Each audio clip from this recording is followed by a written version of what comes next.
सर्वांना नमस्कार. स्वागत आहे आपणा सर्वांचं माझ्या शीतल साकुरे यूट्यूब चॅनलमध्ये. या चॅनलवर मी नवनवीन शैक्षणिक व्हिडिओज व स्पर्धा परीक्षांवर आधारित मार्गदर्शनपर व्हिडिओज अपलोड करत असते. जर आपण यावर नवीन असाल तर नक्कीच माझ्या चॅनलला भेट देऊन सबस्क्राईब करा. आज आपण पूर्व उच्च प्राथमिक शिष्यवृत्ती परीक्षा इयत्ता 5वी फेब्रुवारी 2024 या विषयाचा प्रथम भाषा व गणित यामधील गणित या विषयाची प्रश्नपत्रिका उत्तरपत्रिकेसहित व स्पष्टीकरणासहित पाहणार आहोत. यापूर्वी आपण मराठी या विषयाची प्रश्नपत्रिका व उत्तरपत्रिका स्पष्टीकरणासहित अपलोड केलेली आहे. तीही तुम्ही नक्कीच पाहू शकता. चला तर सुरुवात करूया. यामध्ये विभाग 2 हा गणित विषयासाठी असून त्यासाठी 100 गुण आहेत आणि एकूण 50 प्रश्न त्यामध्ये असतात. तर पाहूयात. प्रश्न क्रमांक 26, खालीलपैकी कोणते विधान चुकीचे आहे? तर या ठिकाणी याचं उत्तर आहे पर्याय क्रमांक 3, इष्टिकाचितीची सर्व पृष्ठे चौरसाकृतीच असतात. तर इष्टिकाचितीची काही पृष्ठे ही आयताकृती असतात, म्हणजे हे विधान चुकीचं आहे. पर्याय क्रमांक 3. प्रश्न क्रमांक 27, 22,000 ही संख्या आंतरराष्ट्रीय संख्याचिन्हात कशी लिहाल? तर 22,000 म्हणजे 22,250 ही पर्याय क्रमांक 4 ह्याचं उत्तर राहील. प्रश्न क्रमांक 28, खालील आकृतीची परिमिती किती सेंटीमीटर आहे? तर या ठिकाणी ज्या बाजू दिलेल्या आहेत त्यावरून राहिलेल्या बाजूंची आपल्याला लांबी काढून घ्यायची आहे आणि त्यानुसार पूर्ण आकृतीची परिमिती काढता येईल. तर त्यानुसार इथं 2 सेंटीमीटर ह्या ठिकाणी दिलेलं नाही, मात्र याची आपल्याला ह्या 6 सेंटीमीटरनं समजून येते की याची 4 सेंटीमीटर आहे. इथे 2 सेंटीमीटर, इथे 2 सेंटीमीटर, इथे 2 सेंटीमीटर, या ठिकाणी 2 सेंटीमीटर, या ठिकाणी 2 सेंटीमीटर, म्हणजे एकूण सगळ्या लांबींची बेरीज केली असता उत्तर येते 36 सेंटीमीटर. याचं उत्तर राहणार आहे पर्याय क्रमांक 2, 36 सेंटीमीटर. प्रश्न क्रमांक 29, दिलीपने 35,900 रुपयाला एक मोटारसायकल खरेदी केली. तिच्या दुरुस्तीसाठी 3,780 रुपये खर्च केला. काही दिवसांनी दिलीपने ती मोटारसायकल 40,750 रुपयाला विकली. तर त्याला या व्यवहारात किती नफा झाला? तर त्याने खरेदी केलेली किंमत आपण पहिल्यांदा पाहूयात. त्याने 35,900 रुपयाला खरेदी केली आहे आणि त्यावर त्याने दुरुस्तीसाठी 3,780 रुपये खर्च केला, म्हणजे त्याला एकूण 39,680 रुपये खर्च आलेला आहे. आणि त्याने ती मोटारसायकल 40,750 रुपयाला विकलेली आहे. साहजिकच या ठिकाणी विक्री किंमत जास्त आहे. विक्री किंमतमधून खरेदी किंमत वजा केली तर उत्तर येते 1,070 रुपये त्याला नफा होणार आहे. याचा नफा आहे 1,070 रुपये. पर्याय क्रमांक 1. प्रश्न क्रमांक 30, एका स्वस्त धान्याच्या दुकानात 45 पोती गहू, 50 पोती तांदूळ, 15 पोती तूरडाळ विक्रीसाठी आले. जर प्रत्येक पोत्यात 40 किलोग्रॅम धान्य असेल तर त्या स्वस्त धान्याच्या दुकानात एकूण किती किलोग्रॅम धान्य विक्रीसाठी आले? तर या ठिकाणी प्रत्येक पोतं हे 40 किलोग्रॅमचं आहे, म्हणजे 85 किलो गहू, 85 गुणिले 40, या ठिकाणी 85 पोत्यांचं वजन 85 गुणिले 40 म्हणजेच ते 3400 रुपये. त्यानंतर 50 पोत्यांचं वजन हे 2,000 आणि 15 पोत्यांचं वजन हे 600 किलोग्रॅम, म्हणजे एकूण 6,000 किलोग्रॅम धान्य त्या स्वस्त धान्याच्या दुकानात विक्रीसाठी आलेलं आहे. प्रश्न क्रमांक 31, खालील अपूर्णांकांच्या जोड्यामध्ये चौकटीत चिन्ह दिलेली आहेत किंवा बरोबर यापैकी कोणती चिन्ह योग्य ठरतील? तर या ठिकाणी 3/4 रिकामी चौकट 6/8 याचं जर सममूल्य अपूर्णांकात रूपांतर केलं संक्षिप्त रूपात तर याचं उत्तर येते 3/4, म्हणजेच या ठिकाणी बरोबरचं चिन्ह येणार आहे इथे मी दाखवल्याप्रमाणे. आणि मग हे इथले 3/4 याची दशांश अपूर्णांकात 0.75 आणि 7/9 याचं 0.77, म्हणजेच या ठिकाणी 0.75 आणि 0.77 पैकी 0.77 ही मोठी संख्या आहे, म्हणजे या ठिकाणी पर्याय क्रमांक 4 मधील हे चिन्ह येणार आहे. याचं उत्तर राहील पर्याय क्रमांक 4. प्रश्न क्रमांक 32, दिलेल्या विधानापैकी चुकीचे विधान ओळखा. तर कोणत्याही विषम संख्येला विषम संख्येने गुणले असता उत्तर समसंख्या येते, हे चुकीचं विधान आहे. जर विषम संख्या घेतली 3 आणि 3 तर याचं उत्तर येते 9. अशी कुठलीही घेतली तरी त्याचं उत्तर येणार आहे विषमच, म्हणजे हे चुकीचं विधान आहे. पर्याय क्रमांक 2. प्रश्न क्रमांक 33, रोशनीला नागपूर ते वर्धा या प्रवासासाठी 1 तास 30 मिनिटे लागली. 15 मिनिटांची विश्रांती घेऊन तिने वर्धा ते यवतमाळ हा प्रवास 1 तास 50 मिनिटात पूर्ण केला. जर रोशनी सकाळी 10 वाजता नागपूरहून निघाली असेल तर ती यवतमाळला किती वाजता पोहोचेल? तर रोशनीला नागपूर ते वर्धा प्रवासासाठी लागणारा वेळ आहे 1 तास 30 मिनिटे आणि वर्धा ते यवतमाळ प्रवासासाठी लागणारा वेळ आहे 1 तास 50 मिनिटे, म्हणजे 2 तास 80 मिनिटे एकूण प्रवासासाठी लागणार आहेत. आणि तिने 15 मिनिटाची विश्रांती घेतलेली, म्हणजे एकूण 2 तास 55 मिनिटे. म्हणजेच जर याचं म्हणजेच 3 तास 35 मिनिटे. जर ती 10 वाजता निघाली असेल तर 10 ते 11 1 तास, 11 ते 12 2 तास आणि 12 ते 1 3 तास, म्हणजे 1 वाजून 35 मिनिटांनी ती यवतमाळला पोहोचेल. पर्याय क्रमांक 3. प्रश्न क्रमांक 34. एका आयताकृती भिंतीला रंग देण्यासाठी 45 रुपये प्रति चौरस मीटर दराने 27 रुपये मजुरी द्यावी लागते. जर भिंतीची लांबी 15 मीटर असल्यास त्या भिंतीची रुंदी किती मीटर असेल? तर या ठिकाणी एका भिंतीला रंग देण्यासाठी 27 रुपये खर्च आलेला आहे, तर तो 45 रुपये प्रति चौरस मीटर आहे. म्हणजे ती भिंत एकूण 60 चौरस मीटर असणार आहे. मग जर आपण पाहिलं आयताचं क्षेत्रफळ म्हणजेच लांबी गुणिले रुंदी, मग या ठिकाणी त्या आयताचं क्षेत्रफळ असणार आहे 60, लांबी दिलेली आहे 15, त्यानुसार रुंदी जर काढली तर ती रुंदी येणार आहे 4. उत्तर आहे पर्याय क्रमांक 4. प्रश्न क्रमांक 35. 12 किलोग्रॅम अधिक 1350 ग्रॅम बरोबर किती? तर 12 किलोग्रॅम म्हणजे 12,000 ग्रॅम आणि 1350 ग्रॅम, याचं उत्तर येत आहे 13,350 ग्रॅम, म्हणजेच 13 किलो 350 किलोग्रॅम. पर्याय क्रमांक 3. प्रश्न क्रमांक 36. योगेशला बँकेतील ठेवीवर 72 रुपये 5 पैसे व्याज मिळाले, तर ही संख्या दशांश पद्धतीत कशा प्रकारे लिहिता येईल? तर याचं उत्तर राहील पर्याय क्रमांक 1 72.5 रुपये. प्रश्न क्रमांक 37. एका व्यापाऱ्याने 2500 प्रति क्विंटल दराने गव्हाचे 300 पोती घेतली. अतिवृष्टीमुळे त्यापैकी 70 पोती धान्य खराब झाले. उर्वरित गव्हाची पोती त्याने 2700 रुपये प्रति क्विंटल दराने विकली, तर त्याला या व्यवहारात नफा झाला की तोटा व किती? या ठिकाणी त्याने 2500 दराने 300 पोती धान्य विकत घेतलेले, म्हणजे त्याची खरेदी किंमत आलेली आहे 7,50,000 रुपये. त्यातील 70 पोती खराब झाली, म्हणजे एकूण 230च पोती शिल्लक आहेत त्याच्याकडं. ती त्याने 2700 दराने विकली, म्हणजे त्याची विक्री किंमत आली 6,21,000.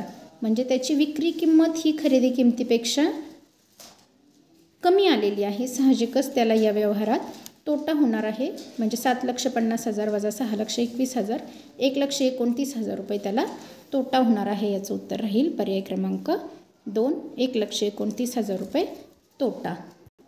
प्रश्न क्रमांक 38. कोल्हापुरातील पूरग्रस्तांच्या मदतीसाठी 5 सेवाभावी संघटनांनी अनुक्रमे रुपये 12,870, रुपये 13,850, रुपये 9,640 व रुपये 25,390, रुपये 7,450 ची मदत केली.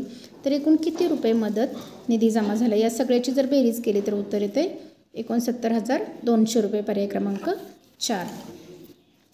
प्रश्न क्रमांक 39. 3 दिवसीय नाट्य महोत्सवात नाट्य सभागृहाच्या 1250 आसनांपैकी पहिल्या दिवशी 12%, दुसऱ्या दिवशी 10% व तिसऱ्या दिवशी 4% आसने रिकामी राहिली.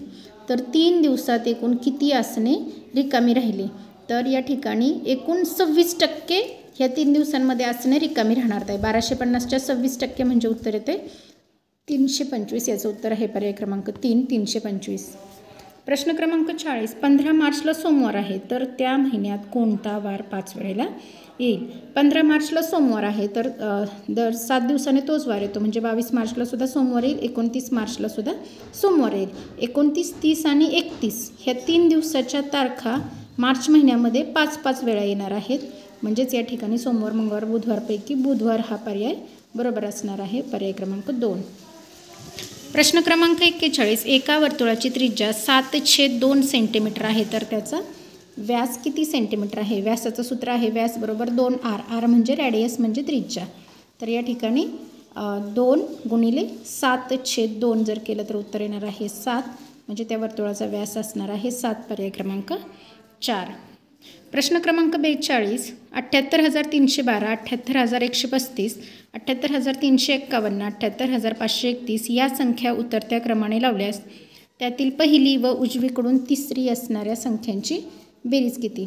या संख्या या ठिकाणी मी उतरत्या क्रमाने लावलेल्या आहेत.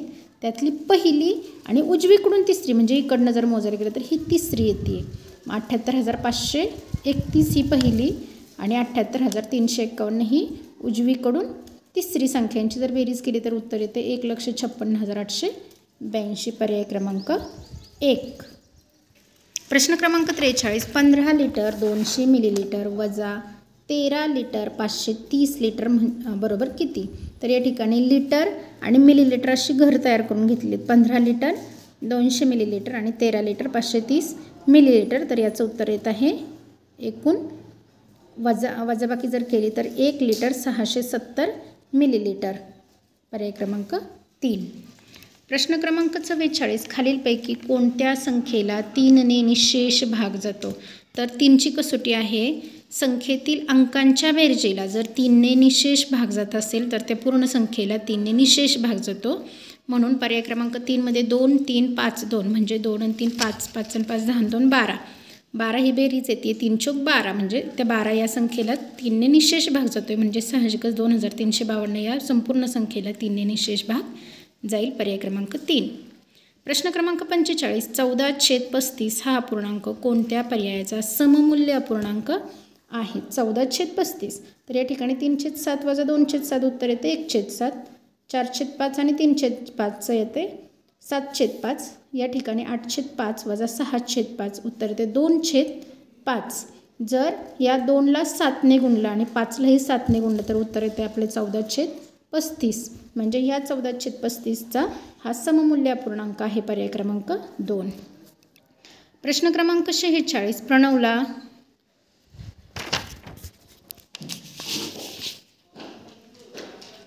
24,17,300 रुपयाचा प्लॉट खरेदी करावयाचा आहे पण त्याच्याजवळ 7,12,300 रुपये आहेत. उर्वरित रक्कम त्याला बँकेतून कर्ज घ्यावयाचे आहे तर त्याला किती रक्कम कर्ज घ्यावे लागेल? तर साहजिकच त्याच्याकडं त्याला 24,17,300 रुपयाचा प्लॉट विकत घ्यायचा आहे. पैकी त्याच्याजवळ 7,12,300 रुपये त्याच्याकडे आहेत म्हणजे ह्याची जर वजाबाकी केली तर उत्तर येते 17,05,000 रुपये त्याला बँकेतून कर्ज घ्यावं लागेल. उत्तर आहे 1. प्रश्न क्रमांक 47. 12 तास 18 मिनिटे वजा 6 तास 45 मिनिटे बरोबर किती? तर या ठिकाणी तास आणि मिनिटांचं घर आखून घेतलेलं आहे. 12 तास 18 मिनिटे वजा 6 तास 45 मिनिटे उत्तर येते 5 तास 73 मिनिटे. तर या ठिकाणी जर 6 तास हे जर दिले असते त्याचं कन्वर्जन करून तर चाललं असतं मात्र या ठिकाणी तसं दिलेलं नाही म्हणून याचं उत्तर राहील 5 तास 73 मिनिटे. प्रश्न क्रमांक 48. 90च्या सर्व विभाजकांची बेरीज किती? तर या ठिकाणी मी 90चे सर्व विभाजक दिलेले आहेत 1 2 3 5 6 9 10 15 18 30 45 आणि 90. या सगळ्यांची जर बेरीज केली तर ती येते 234. पर्याय क्रमांक 4 याचे योग्य उत्तर राहील. प्रश्न क्रमांक 49. दिलेले अपूर्णांक चढत्या क्रमाने मांडल्यास शेवटून दुसऱ्या अपूर्णांकाची दुप्पट किती? तर या ठिकाणी ज्यावेळी अंश समान असतो त्यावेळी जो छेद लहान तो अपूर्णांक मोठा. त्यानुसार या ठिकाणी मी अपूर्णांक चढत्या क्रमाने मांडून घेतलेत म्हणजे 1/2 हा अपूर्णांक सर्वात लहान असणार आहे आणि 1/2 हा अपूर्णांक सर्वात मोठा असणार आहे. मग शेवटून दुसऱ्या अपूर्णांकाची दुप्पट म्हणजे शेवट दुसरा अपूर्णांक आहे 1/4. ह्या 1/4ची जर दुप्पट केली तर उत्तर येणार आहे 1/2. पर्याय क्रमांक 3. प्रश्न क्रमांक 50. रमेश व सुधाने एका वर्षाकरता सारखी रक्कम वेगवेगळ्या ठिकाणी ठेव म्हणून ठेवली. रमेशला 10.8 दराने व सुधाला 10.7.5 दराने व्याज मिळाले. जर रमेशला सुधापेक्षा 500 रुपये जास्त मिळाले असेल तर रमेशने किती रक्कम बँकेत ठेव ठेवली होती? या ठिकाणी रमेशची आपण रक्कम पाहणार आहे. जर रमेशचे जर 1,00,000 रुपये धरले तर 8 वर्षासाठी 8 व्याजदराने 8 दशांश दराने एका वर्षासाठी त्याची किंमत येते आहे व्याजाची 8,000 रुपये आणि सुधाची जर पाहिली तर 1,00,000 रुपयासाठी 7.5 दराने त्याची किंमत येते आहे 7,500 म्हणजे साहजिकच रमेशला 500 रुपये जादा व्याजाची रक्कम मिळालेली आहे. तर या ठिकाणी 1,00,000 याचं योग्य उत्तर राहील. प्रश्न क्रमांक 51. रिकाम्या चौकटीत येणाऱ्या योग्य उत्तराचा पर्याय निवडा. 9,32,004 वजा रिकामी चौकट बरोबर 59,800 96. तर याची वजाबाकी केली असता उत्तर येते 59,800.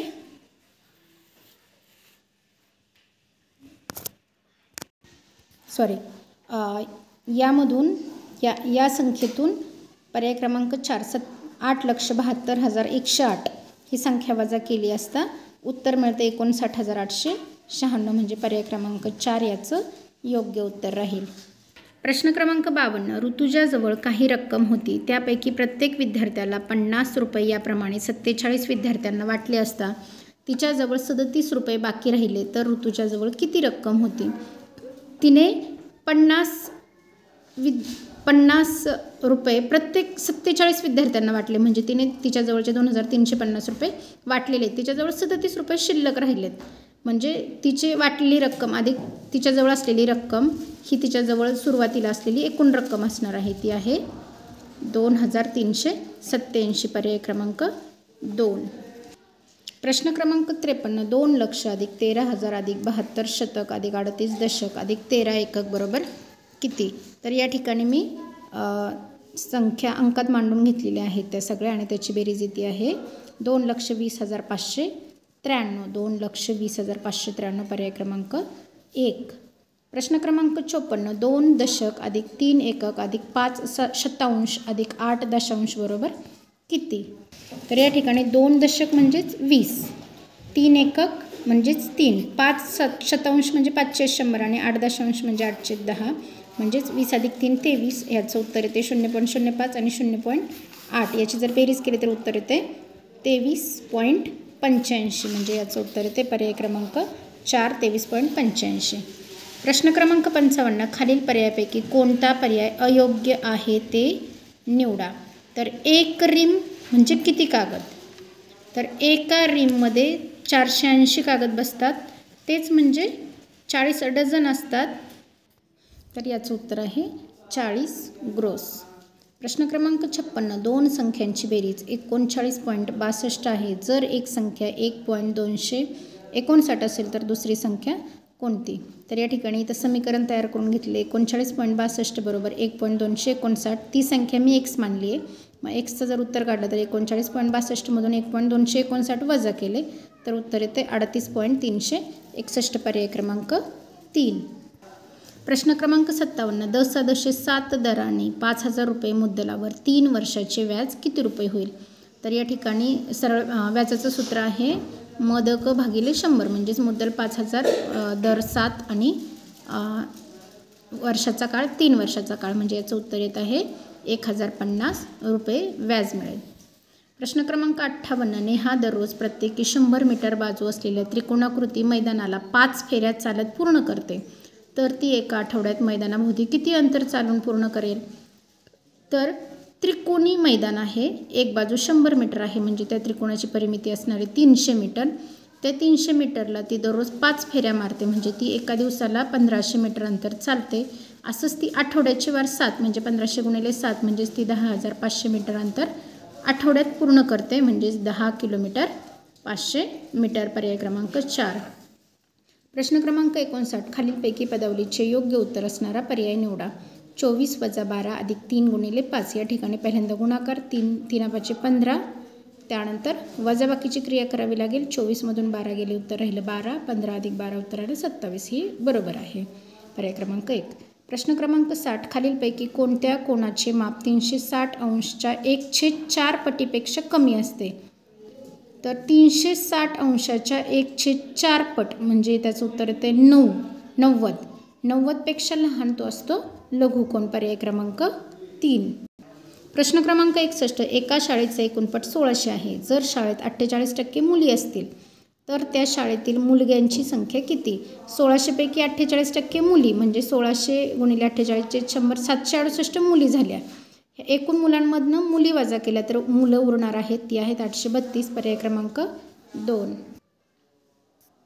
प्रश्न क्रमांक 62. जोसेफने 12 रुपये 50 पैसे या दराने 2 पेन आणि 5 रुपये 25 पैसे या दराने 500 पेन्सिली खरेदी केल्या, तर जोसेफने एकूण किती रुपयांची खरेदी केली? तर त्यानं 12 रुपये 50 पैशाने 2 पेन म्हणजे त्याचे ते 2 पेन झाले 25 रुपयांनी आणि 5 रुपये 25 पैशाने त्यानं 500 पेन्सिल घेतल्या म्हणजे त्या झाल्या 26 रुपये 25 पैशाच्या. त्याची जर एकूण बेरीज केली तर उत्तर येतं 51.25 रुपये. पर्याय क्रमांक 2.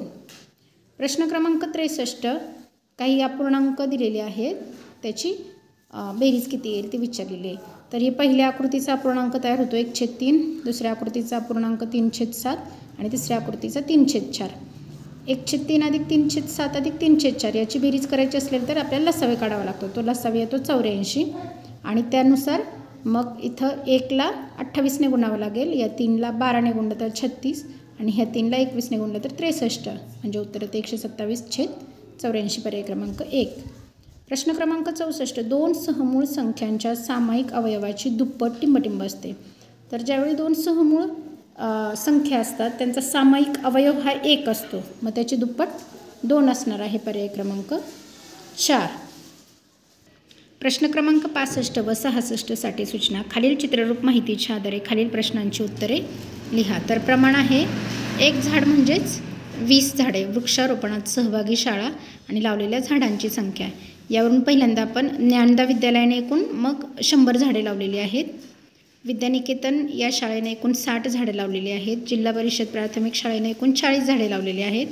साधना विद्यालयाने एकूण 80 झाडे लावलेली आहेत आणि आदर्श विद्यालयाने एकूण 60 झाडे लावलेली आहेत. तर यावर आधारित प्रश्न क्रमांक 65.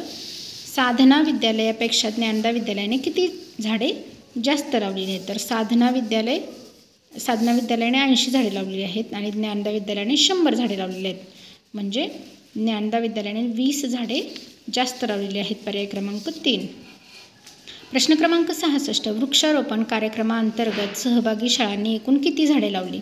तर सर्व ज्या शाळा आहेत त्यांची सगळ्यांची बेरीज 100 अधिक 60 अधिक 40 अधिक 80 अधिक 60 याचं उत्तर येईल 340. पर्याय क्रमांक 2. प्रश्न क्रमांक 67. 8,712 अधिक 13,500 बरोबर किती. तर 8,712 अधिक 13,500 म्हणजे 12,750. याची जर बेरीज केली तर 21,462 उत्तर येते. पर्याय क्रमांक 1.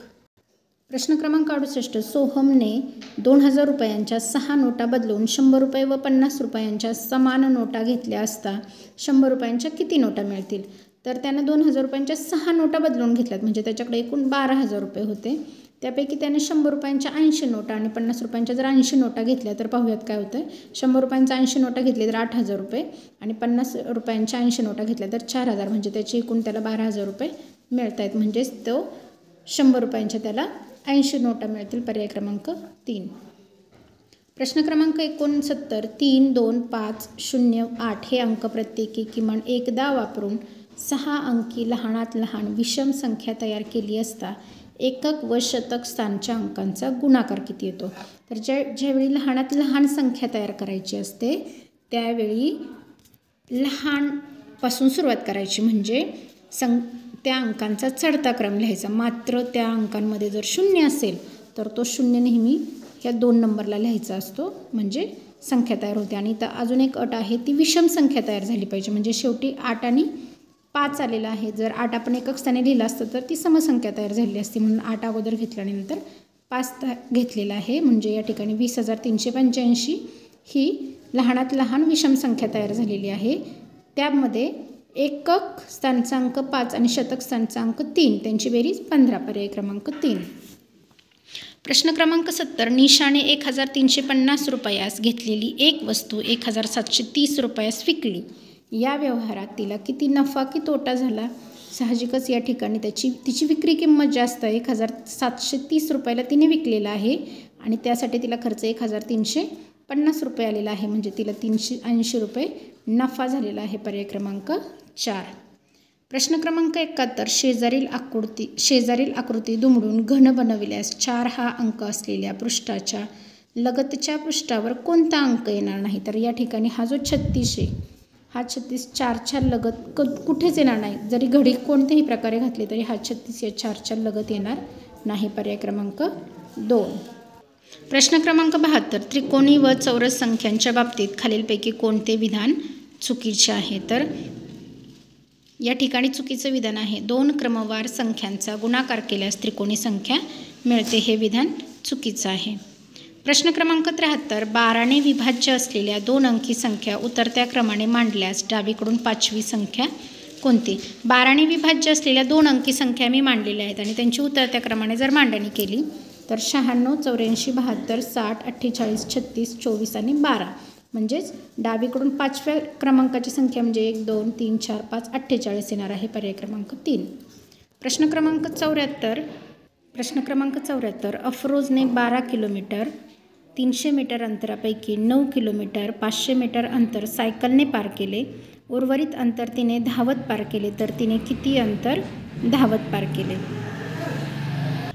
तर तिने 12 किलोमीटर 300 मीटर अंतर आणि 9 किलोमीटर 500 मीटर अंतर हे पार केलेलं आहे. तर राहिलेलं अंतर तिनं धावत पार केलेलं आहे, ते आहे 2.800 म्हणजेच 2 किलोमीटर आणि 800 मीटर म्हणजेच 2.8 किलोमीटर. प्रश्न क्रमांक 75, स्वराने मे महिन्यात सहलीला जाण्यासाठी पुणे ते दिल्ली विमानाचे आगाऊ तिकीट 5,780 रुपयास काढले, परंतु काही कारणामुळे तिने ते तिकीट रद्द केले. तिला 30% रक्कम. प्रश्न क्रमांक 75, स्वराने मे महिन्यात सहलीला जाण्यासाठी पुणे ते दिल्ली विमानाचे आगाऊ तिकीट 5,780 रुपयास काढले, परंतु काही कारणामुळे ते तिकीट रद्द केले. तिला 30% रक्कम कपात करून उर्वरित रक्कम मिळाली, तर स्वराला किती नुकसान झाले? तर स्वराने 5,780 रुपयाचे तिकीट काढले होते, तिने ते रद्द केल्यामुळे तिची 30% कपात झाली, म्हणजे त्याचे 30% 1,734 रुपये होते, तिचे तेवढे नुकसान झालेलं आहे. पर्याय क्रमांक 1 याचं उत्तर आहे. अशा प्रकारे आपण गणित या विषयाची सन 2024 सालच्या प्रश्नपत्रिकेचे 75 प्रश्न पाहिलेले आहेत. या ठिकाणी आपण स्पष्टीकरणासहित सर्व प्रश्नांची उत्तरे पाहिलेली आहेत. जर तुम्हाला व्हिडिओ आवडला तर नक्कीच लाईक करा आणि थँक्यू.